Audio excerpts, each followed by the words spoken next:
everything that I knew, I had to erase. I could not bring that into this new person that I was becoming.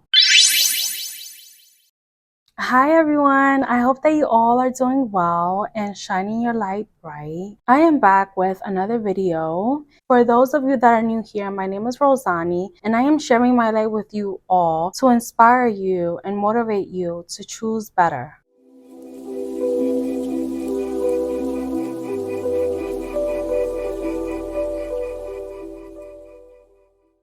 I'm going to be dropping my personal Instagram here in case you guys want to follow me.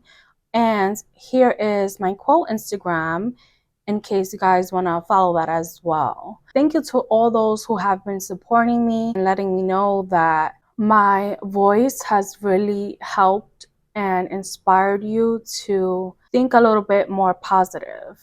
In my last video, I spoke about self-love so that it could lead up to this video, in which today I want to talk to you guys about my journey of self-discovery and how I was going through a midlife crisis at such a young age, at 26 years old. It's so crazy. I experienced this crisis at such a young age. I'm so grateful that I did, because midlife crisis usually happens to people who are a little bit older, in their 40s and 60s. A midlife crisis is basically like a psychological turmoil and self-reflection that people experience. Is usually caused by just a sense of dissatisfaction with your life and unease. Often there's a desire for significant change, and it just comes from evaluating where you are within your life and seeing if you are where you want to be. So I was able to go through this experience of questioning who I am, to really feel it and really want to find out what it was that I was missing, and feeling dissatisfied with my life and the route that I was going. This is just a personal opinion, but I feel like it happens to people who are a little bit older, because these people have constantly been on the go their whole life. They don't really stop to take the time out to see where are they going and if they are doing things that they love. So at 26 years old, I was having these feelings of just, who is Rosani and what am I doing within my life? I just sat back and really evaluated myself to see and question myself. Where am I going and what am I doing and what makes me happy? Asking questions about what are my skills? What is my purpose here and my time on earth? Taking the time out to really pause to see, what do I need to be doing? Am I on the right path? I was feeling so lost in my life and I was feeling stuck. I felt stuck in the job that I had, whereby I couldn't move forward in life. It was like I didn't know what I wanted to do, who I wanted to be, who is the future Rosani, and if I was even really being myself and honoring who I really am as a person, and not honoring my egotistical side. I had an epiphany of who I am and what was my purpose during the start of this year, 2023. This epiphany was very much needed. Nothing in my life was moving, and I had went to school, majored in psychology with a minor in sociology. I was out in the real world, seeing that this life of just working constantly, not having a breather to myself, is not what I want to do for the rest of my life. I couldn't. I'm sorry. This is not the job that I want to do forever. So what is really the career path for me? And should I even go back to school? Really spend another 4 years of my life being a student for someone else instead of being a student for myself? I just knew that something had to change. Something had to get done. I didn't know what it was. I always felt that something in my life was missing, and I always felt that something was a little bit off, but I never knew what it was. And then when I got to the point where I was on the go 24/7, I really felt it then. So I looked for outlets that would help me really find out who I am and really help me discover my path in life. So towards the end of last year, I started going to Barnes and Nobles, just seeing if there were any books that would be helpful to me. And what's crazy is that when you go into a bookstore, right, you're browsing, you're looking around, seeing if anything interests you, and something just happens to catch your eye. You flip to a random page of the book and you see that this page of the book is just speaking to you. And then you start flipping even more and it's speaking to you even louder now. That happened to me. And I picked up the book called The Four Agreements and Mastery of Love. I read Mastery of Love first, and then I read The Four Agreements after that. I had also read this book called The Power of Now. I had read it at such a young age that it really didn't stick with me what it was saying until I read it again towards the end of last year. And I'm like, oh my gosh, like these books are life-changing. So the books spoke to me and really helped me change my mentality on things, because that's what a book is supposed to do. It's supposed to help you see a different perspective that you don't normally see. And Mastery of Love expanded my mind to see what it was that I was missing. I was missing loving myself and taking care of myself. As a mom, you kind of put everything first before you.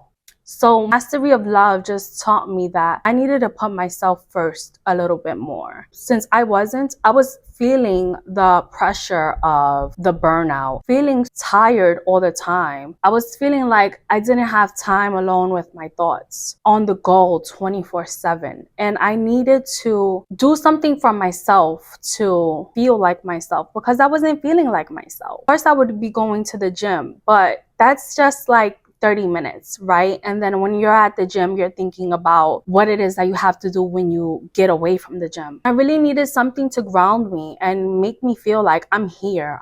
Right now, I'm mentally here, I'm mentally present, I'm mentally focused. So I started looking for outlets. I did my research online. I looked for tools that can help you be more present in the moment. I found out journaling was a great way to express yourself, see where your mind is at, and also meditating. And I started meditating in the beginning of this year, and I started journaling towards the ending of last year, 2022. Meditating at first, it was like I couldn't get into it. I couldn't really clear my mind until I looked up online helpful ways to calm your mind down while meditating. And I found out that listening to certain frequencies, which are certain pitches of sound, actually help your mind calm down and really help you focus on what it is that you're trying to achieve. Also, guided meditation. Guided meditation helped a lot. I started off with that and then moved on to frequencies. Now, I don't listen to guided meditation as much because I found an app, and here's the picture of the app that I use right now that helps me tune into certain frequencies that allow me to achieve something that I'm currently interested in doing in the moment. For example, visualization or feeling calm, opening my heart up to love, clearing the chakras, helping with my Kundalini energy, or having an expanded consciousness. So with meditation during the beginning of the year, I was really doing my research. Also, there was a lot going on with Kanye. He was saying so many things and he was exposing the industry. There was like this whole conspiracy theory going around about the music industry and the entertainment industry being like Illuminati. And there was like so much going on. And that really also affected me because I was like, hold on. I do feel like what Kanye is saying, there's a truth to it. But the way that he's saying it, it's not coming out right. He's not just expressing himself whereby he's able to resonate with a lot of people. However, the points of his ideas are on track. I understood what he was saying in a way when he was speaking about how there's so much the public does not know about the music industry and the entertainment industry. And artists are used as puppets to affect everyone else. He was on an interview on Drink Champs and he was speaking about the root chakras. And he was saying like how that's the lowest point of energy in the body. It's the lowest point of frequency in the body. And the root chakra is about fear. And if they're making music that is that frequency of beat, the beat is a low frequency targeting your root chakra, which is about fear, then it keeps people in fear. The algorithm, you know what I'm saying? The 808. The 808 exists in the lowest chakra of your body. The majority of content that's related to the 808 is killer or sexual content. The original 808s was even off pitch. So that meant it's an actual sound in the track that you don't realize is there that is fucking up your entire frequency. Right. And now, today, every time I hear a car come out, it's 808. But if you think about African music and hip hop and what we was breakdancing to, it was light. The percussion. It was upbeat. It was the drums. Now it's like, and all of this is a bigger, and it's like, man, you know, at this point, it's like they should have killed me when I said George Bush don't care about black people. I ain't got nothing to say, you know. And he was speaking about how drill music is currently affecting everyone. He was speaking about the reason why drill music is so popular right now. And I was like, oh my God, this is life-changing. Like, this is what I needed to hear. I was like, this is what I need to be looking into. I need to see what is he talking about, because it was like, I've never heard this terminology before. I've never heard no other artists speaking about this publicly. And started doing my research. I was like, hold on, like, this is revolutionary to me. And that's what kind of led to my revolution of questioning everything. I've always been inquisitive, but the beginning of this year, I really took the time out to sit down and research everything that I had in my mind, all these questions, and looking at YouTubers. Listening to Ralph Smart, he really inspired me, and also a couple of things that I would see in the internet about Rashad Jamal. It was so interesting seeing all these things and seeing a different way of people speaking and of people thinking, seeing that there's so much I did not know. I was not taught none of this in school. Even when you get to college, this year, in my journey of self-discovery and my journey of experiencing my midlife crisis, I found that everything that I knew, I had to erase. I could not bring that into this new person that I was becoming. I couldn't, and it's crazy. I'm just so grateful that I was able to reach this stage early on in my life and see who I was not who I needed to be. And who I thought I was needed to be deleted and erased. Start all over again. It was kind of like a rebirth for me. When Kanye was saying that we are the new slaves, and we definitely are. We are the new mentally enslaved. And I was feeling exactly just that. And that's what led to my midlife crisis at such a young age and my journey of self-discovery. So what was missing from my life was self-love and really being here present in the moment and researching what do I need to know to move forward in my life. Really seeing the truth about things and not the illusion that society paints. Tune into my previous video where I talk about the illusion of reality. I'm going to be linking it right up here and also in the description box for you to check out. It's a pretty interesting video and I made it creative, so it's not a boring video where I'm just talking. So finding out who I really am was such a beautiful discovery. Just taking that step into the unknown and leaving all my fear behind. Seeing that there's really nothing that I need to be scared of. Becoming who I wanted to be without having my parents, society, and also a job telling me who I needed to be. I was choosing for myself what I want in my life, and that's how I'm living life now. I'm living life to the fullest and just enjoying every minute of it. At the end of the day, while it's not all about me, it's all about us. And how can we self-improve? How can we be better than how we were yesterday? And how today I can make a difference in my life while also making a difference in your life and inspiring that light inside of you to shine bright, motivating you to see that there's more to this life than what society has covered our eyes with. There's so much more to see and so much more to do. There's no longer limiting ourselves to what we're told we can do, and we're pushing the boundaries. Especially me, I'm pushing the boundaries as a Dominican woman. I also learned to really enjoy the moment and be here, not in the past and not in the future, but really living the moment to its full potential and full ability. Whether that be enjoying my cup of coffee, enjoying my matcha, enjoying seeing the sun rising in the morning, enjoying the small nuances in life that we feel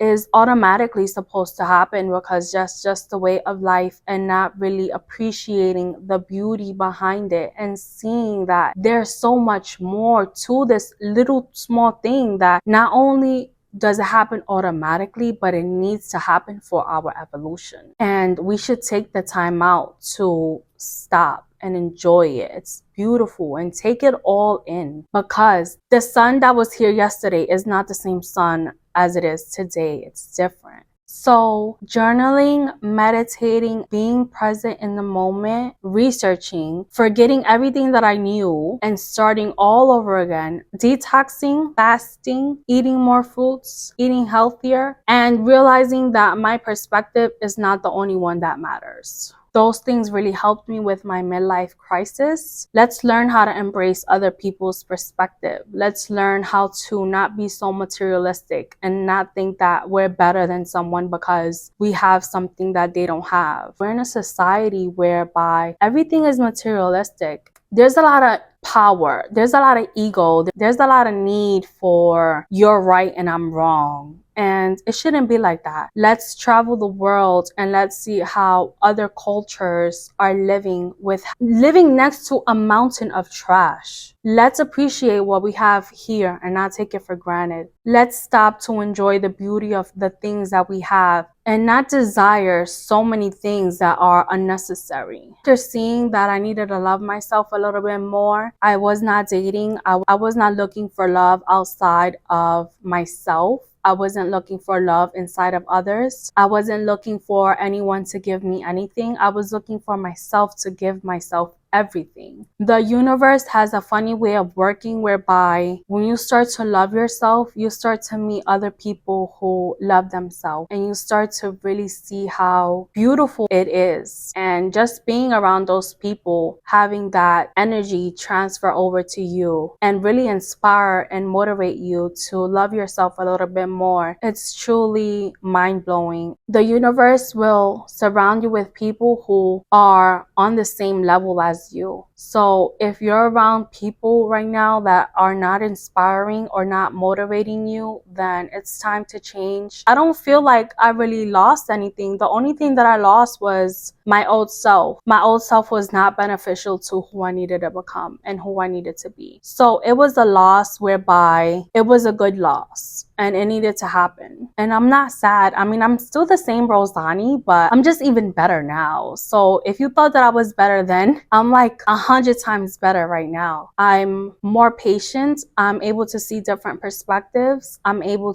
to speak a little bit calmer and not be so demanding and not be so pushy, because I was very pushy and very bossy, very demanding. And when I would speak, I wouldn't think before I spoke. I recently saw a coworker, it's so funny, and she was like, Rosani, like you sound more calmer. And I was like, yeah, I've been on this journey of just self-discovery and seeing that I was being a little bit too pushy, a little bit too bossy, a little bit too aggressive when I would be speaking to people. The first step to change is seeing what needs to be improved and what needs to be worked on so that you can be better. You can't be ignorant in this journey. You have to face all of your darkest fears. You have to unlock all those hidden fears that you have inside your mind, because you have to be honest and open with yourself. You cannot be closed off and think that you're gonna change because you have these tools, but you're not being open or reflective to what it is that you need to improve. You have to have an open mindset, and you have to shine the light in all of those dark areas in your life where you can be better and you can improve so that you're able to move forward. And you're not eliminating anything. You're just making it better. You're being an observer of it. You're substituting what you're taking away with something even better. Instead of being rude, you're being more patient. Instead of being mean, you're being more happy. You're replacing these negative things with more positive things. And it's not a loss, it's actually a gain. It's actually an addition. And sometimes you need to go through loss so that you can reach the top, because you can't reach the top without losing. So sometimes you need to go through those losses. This journey of self-discovery has inspired me to do so many things. So by the time that I'm 30, I'm ahead of the game. And I'm bringing people with me, because that's what you're supposed to do when you get to the top. I'm here to make a difference. I'm here to inspire others. I'm here to motivate others. I'm here to be an ear to people. I'm here to be patient with people. I'm here to have compassion and empathy towards people. I'm here to make you see that you are just as important as everyone else. We are all important. There's nobody more important than the other. Why should someone else be more important than you because they think that they're wealthier than you, because they have a bag that you don't have, because they have some sneakers that you don't have? That doesn't make a person better than anybody. And at the end of the day, we're all humans and we're all here to do something. And I was very big on materialistic things. I was big on having name brand and having the latest Jordans and having things that don't have any value. Really, at the end of the day in your life, what matters is, do you feel at peace inside? And that's a yes or no question. Do you feel at peace inside? Do you feel happy with yourself? Do you feel that you're making choices today that will align with who you need to be within the next year? That's all that really matters, those questions. If you like this video about my journey of self-discovery and the tools that I use to help myself become the best version of me, give me a thumbs up and comment down below. Subscribe to my channel and stay tuned for my next video. Until then, do better, know better, and be better. See you guys later.